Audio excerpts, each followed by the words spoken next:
नमस्कार। न्यूज़ डंका में आप सभी का स्वागत है। मैं महेश विचारे। दोस्तों, हाल ही में नेटफ्लिक्स पर IC-814 कंदाहार हाईजैक इस नाम से एक सीरीज़ आई हुई है और इस पर एक बवाल पूरे देश भर में शुरू है, क्योंकि इसमें जो नाम रखे गए आतंकवादियों के, जो कि जिस वक्त ये घटना घटी थी 1999 में, तभी इन आतंकवादियों ने इस इंडियन एयरलाइंस के जहाज़ का अपहरण जब किया, तब उन्होंने दिखाने के लिए हिंदू नाम या कुछ अलग नाम जो है वो खुद को रखे थे, जैसे कि डॉक्टर, बर्गर, भोला, शंकर। इस नाम से वो जो आतंकवादी थे वो जाने जाते थे, एक दूसरे को वो पुकारते थे उस नामों से। तो और जो उनके जो असली नाम थे वो छुपाए गए थे। तो ये पूरा जो मामला था 1999 में जो अपहरण हुआ, इस पर ये जो पूरी फिल्म है ये फिल्म बनी है। और इस मामले में जो बवाल हुआ वो यही हुआ कि इनके जो कोड नेम हैं, जो असली नाम नहीं थे, तो उसमें भोला और शंकर ये नाम रखे गए, लेकिन इनके असली नाम क्या हैं, वो असलियत में कौन है ये लोग, ये दिखाने का प्रयास जो है इन फिल्म निर्माताओं ने नहीं किया। तो ये आक्षेप पूरे देश भर में इसकी चर्चा हो रही थी कि ये कोड नेम जो है वो रखने के पीछे एक कारण है कि यहाँ पे एक नरेटिव सेट किया जा रहा है कि ये आतंकवादी हिंदू थे।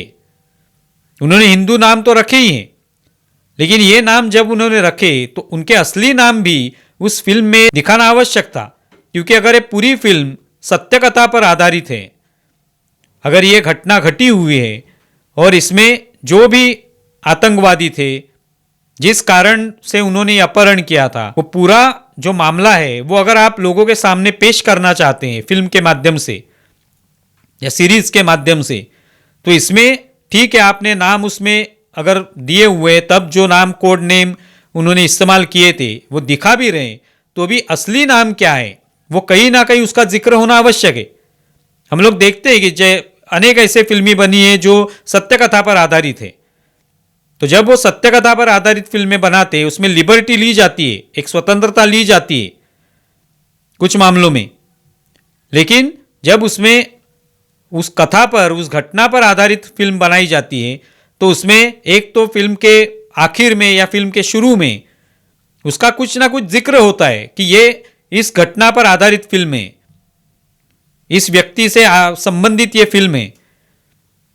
तो ये जो घटना हुई थी तभी कि कुछ आतंकवादियों को, कुछ इस्लामी कट्टरतावादियों को छुड़ाने के लिए इन आतंकवादियों ने ये झूठे नाम रखकर इस जहाज का अपहरण किया था, उसका हाईजैक किया था, और बाद में उनको छोड़ा भी गया, क्योंकि इसमें उस जहाज में 100 से भी अधिक लोग थे, उनकी जान की चिंता थी, इसके लिए उनको छोड़ा गया उन आतंकवादियों को। तो ये आतंकवादी कौन थे, इनके असली नाम क्या थे, जिन्होंने अपहरण किया उनके नाम क्या थे, यह बताना आवश्यक था, लेकिन वो बताया नहीं गया था। इसके वजह से पूरे देश भर में यह बवाल हो गया। तो ये पूरा मामला जो है, आज अभी ये जो फिल्म के निर्माता है या उनसे जुड़े हुए जो लोग हैं, उनकी केंद्र सरकार से इसके बारे में बात हुई। केंद्र सरकार ने उनको बुलाया था, उनकी समिति ने बुलाया था कि आपको इसके बारे में स्पष्टीकरण देना होगा कि आपने इसमें, अगर ये सत्य कथा पर आधारित फिल्म है, तो इसमें जो असलियत में लोग हैं जिन्होंने ये घटना की थी, जिन्होंने इसको अंजाम दिया था इस घटना को, उनके असली नाम जो है उसमें दिखाने जरूरी है। तो अभी ये डिस्क्लेमर जो आएगा फिल्म में, जब शुरुआत में एक डिस्क्लेमर दिखाया जाता है फिल्म के बारे में, तो उसमें अभी इन आतंकवादियों के नाम भी दिखाए जाएंगे। ये उन्होंने मान लिया है फिल्म निर्माताओं ने। तो इसका मतलब यही कि वो दिखाने की कोशिश नहीं की गई, इसमें फिर एक सहानुभूति दिखाने की कोशिश होती है, ऐसा अगर आरोप किया जाता है तो वो गलत नहीं होता। कुछ लोग कहते हैं कि ऐसे नाम दिखाने से फिर हिंदू मुस्लिम हो जाता है, हिंदू मुस्लिम जो है उनके मन में कड़वाहट पैदा होती है। वैसा कोई उसमें होने की आवश्यकता ही नहीं है। ये अगर इस्लामी कट्टरवादी है, वो आतंकवादी है, तो उनके प्रति किसको सहानुभूति होगी, वो दिखानी भी नहीं चाहिए। कुछ लोगों ने इस पर एक दावा किया कि जैसे कश्मीर फाइल्स फिल्म आई उसमें भी इसी तरह का प्रोपोगंडा किया गया। कश्मीर फाइल्स में कौन सा प्रोपोगंडा किया गया? कश्मीर फाइल्स ये फिल्म जो है, कश्मीर में जो 1990 के दशक में जो कश्मीरी हिंदुओं पर अत्याचार हुए उस पर यह फिल्म बनी है। उसमें जो नाम दिखाए गए, जिन पर अत्याचार हुआ, जिन हिंदुओं को मारा गया, कुछ हिंदुओं के, उनके नाम जो है वो असली नाम बताए गए।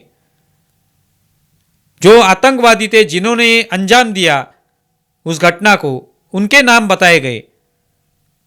तो उसमें गलत क्या है? प्रोपोगंडा क्या है?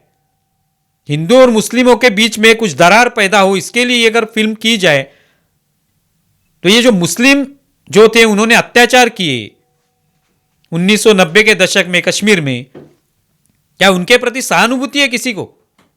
या होनी चाहिए?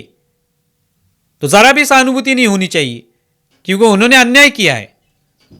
उनके वजह से कश्मीरी हिंदू वहां से भाग खड़े हो गए, उनकी जमीनें जब्त की गई, उनके घर जो है लूटे गए, महिलाओं पर अत्याचार हुए।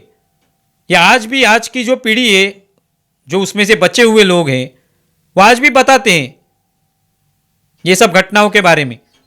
तो उसमें गलत क्या है, झूठ क्या है?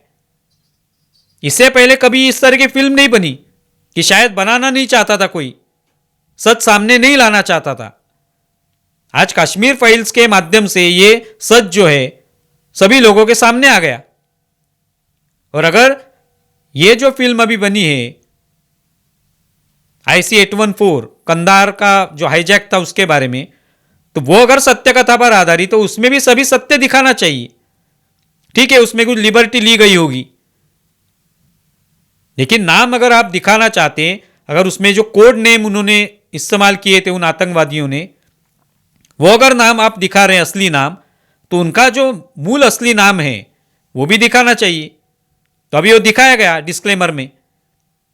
तो फिल्म निर्माताओं को ये पता ही होना चाहिए कि हम लोग ये कर रहे हैं, सत्य कथा पर आधारित फिल्म बना रहे हैं, तो उसमें असली घटना कब घटी थी, कौन कौन इसमें शामिल थे, इन सभी के नाम आने चाहिए।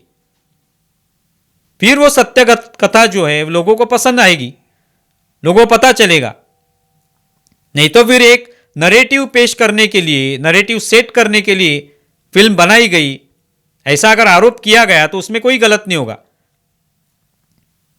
तो आज निर्माताओं ने ये किया है, डिस्क्लेमर में भी नाम, असली नाम आ जाएंगे, तो अभी लोगों को पता चलेगा कि वो आतंकवादी कौन थे जिन्होंने ये पूरी घटना को अंजाम दिया था। और ये ठीक हुआ एक तरीके से। आप इसके बारे में क्या सोचते हैं ज़रूर बताएं। हमारा ये वीडियो ज़्यादा से ज़्यादा शेयर करें और हमारे YouTube चैनल सब्सक्राइब करें। धन्यवाद।